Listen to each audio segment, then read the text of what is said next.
Lions fans, real quick, I know it's been a while, right? You haven't seen my face, at least.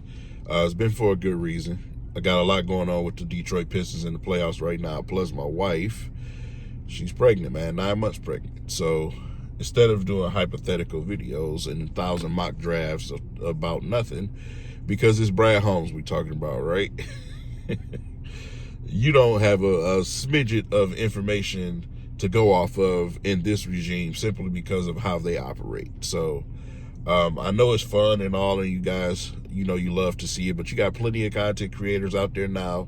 Things are different these days. So for me, it allowed me opportunity to step back for a while and try to get a little bit more space, because you're doing the Pistons and the Lions requires a lot of time and effort. And it's just something I couldn't give this year simply because I have a family change going on, right? So respectfully, the draft is within a couple of days. We got a mock draft live coming, all right, tonight or tomorrow. Obviously, the Pistons play Thursday. So either tonight or tomorrow, we're going to go live and talk about, what we can expect to see on draft night. That J-Mo situation obviously is starting to cook more, which I expected it to. This happens all the time. If I can count on one hand how many times these type of things actually went through on draft night, I wouldn't really be counting that many. You see these reports all the time about a player could possibly get traded on draft night, and it just never happens. It just never happens, man. So, and like I said, these are a lot of outside sources. These are execs for other teams saying what they assume that the Detroit Lions are going to do, which they truly what they wish the Detroit Lions will do, because I'm probably sure a lot of teams that have the quarterback with the rocket arm that can throw it down the field consistently to him, I'm probably sure they want J-Mo. So we'll see what happened in that situation. Me personally, I still think the Detroit Lions are going to end up picking at 28 or moving up just a few spots to pick a guy that they want to pick up. That's what I think we're going to see in the first round. I don't think we're going to see some type of immaculate trade that everybody's wasting their time talking about right now. I just think it's going to be something pretty much simple. What position is going to be is the question. Is it going to be defense? Is it going to be an offensive lineman? You've been seeing a lot of connections to offensive linemen out there, and is it going to be that? The Lions, they talk to all type of players. They talk to receivers, quarterbacks, all positions. So when that came out, when the Lions talked to one receiver, and then you had somebody say, oh, the Lions might trade J-Mo, and started this whole fire in the first place, I didn't really put any weight behind it, because every year they do that. Literally every year they do that. If you do your homework, they do that every single year. You know what I'm saying? So they have what is a board of value. They don't have a board of positions. They have value. It's best player available for them. It literally truly is best player available for them.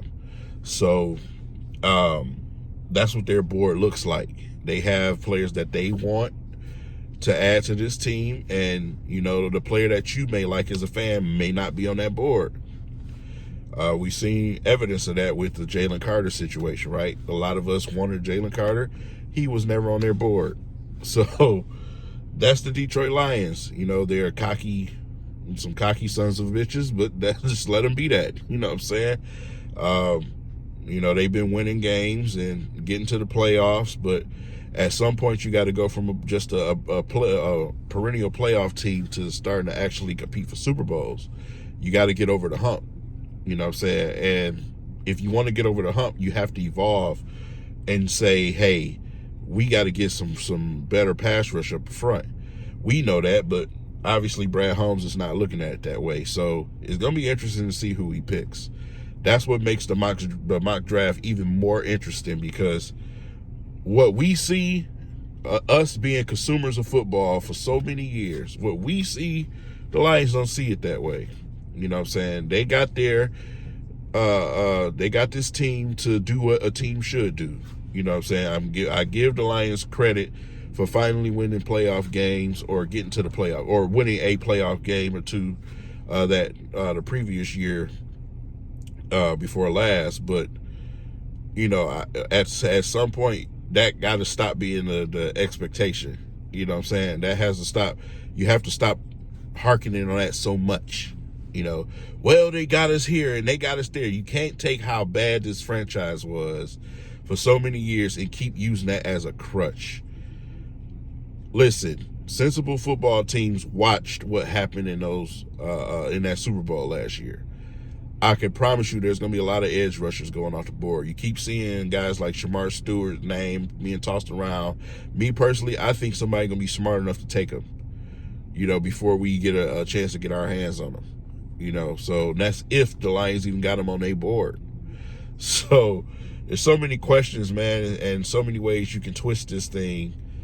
And, you know, like I said, man, at some point, you got to put down the how bad we were story and start saying, okay, let's start talking some actual football here. We got to add something because we got a Aiden Hutchinson coming back off of broken leg, and we cannot leave all the pressure on him. We cannot do that again. You know what I'm saying? You want to be able to bring him back, but at the same time, let him be at his own pace. You want him to have some help out there.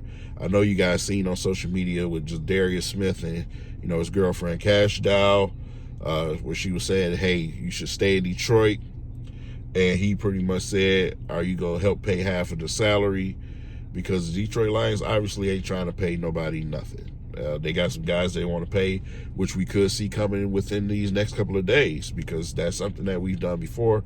Right before the draft is get guys extended and paid. So I believe we did Amon Ryan's Penei Sewell the last time. So we'll see what happens, man. It's a lot to question. But again, tomorrow or Wednesday, we're going to go live.